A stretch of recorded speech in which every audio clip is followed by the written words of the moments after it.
বেশিরভাগকেই হয়তো সরকারের চাপে ফ্যাসিস্ট রেজিম মুখ বন্ধ করে রাখতে বাধ্য করেছিল, কিন্তু তারপরেও আমি আসলে চাই যে এটা বলতে যে ওই সময়টা এটার খুব দরকার ছিল, যখন অনেক ভয় নিয়ে প্রাণের ভয় নিয়ে আমরা দাঁড়াচ্ছিলাম। সেইখান থেকে আসলে সংবাদ মাধ্যমের স্বাধীনতাটা সেটাকে আনার জন্য ওই আন্দোলনটা পাশাপাশি দরকার ছিল।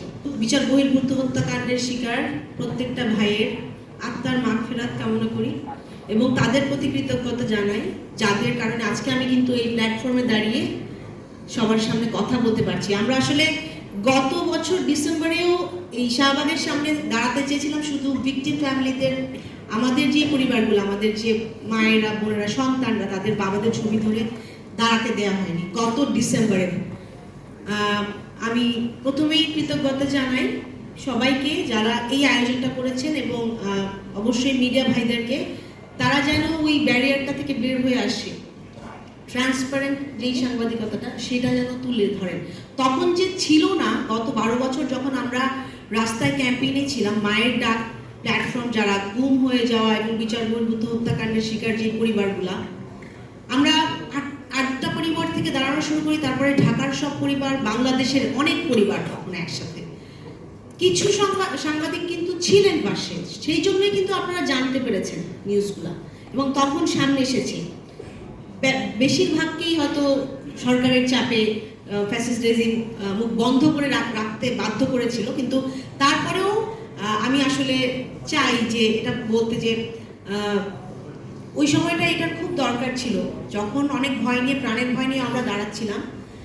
সেইখান থেকে আসলে সংবাদ মাধ্যমের স্বাধীনতাটা সেটাকে আনার জন্য ওই আন্দোলনটা পাশাপাশি দরকার ছিল। আরেকটা যেটা বলতে চাই যে আমি নতুন বাংলাদেশে আসলে কি দেখতে চাই। আজকে আসার পরে আমি যখন মোবাশের ভাইয়ের হাতটা ধরলাম, তখন মনে হলো যে আমি আমার ভাইয়ের হাতটাও ধরতে চাই।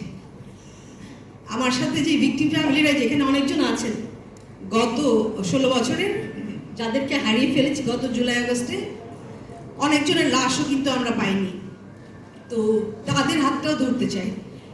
এমন একটা বাংলাদেশ আসলে দেখতে চাই যেখানে আইন প্রয়োগকারী সংস্থাগুলা, প্রত্যেকটা আইন প্রয়োগকারী সংস্থা, ডিজিএফআই বলেন, র্যাব, ডিবি, পুলিশ অ্যান্ড যেই হোক সেটা, তাদের একটা standard operating system SOP define করা দরকার। তারা নাগরিকের নিরাপত্তার নামে তাদের এখতিয়ার কতটুকু যাবে, কতটুকু কোন কাস্টডিতে, কতটুকু বিচারের আওতায় তারা নাগরিকদেরকে নিতে পারবেন, ইলিগাল কাস্টডিতে নেওয়ার পর্যন্ত যতটুকু অবৈধ প্র্যাকটিস, সেইটা বন্ধ করার জন্য আমার মনে হয় প্রত্যেকটা সংস্থার এই স্ট্যান্ডার্ড অপারেটিং সিস্টেম যেটা এসওপিটা ডিফাইন করা খুবই জরুরি।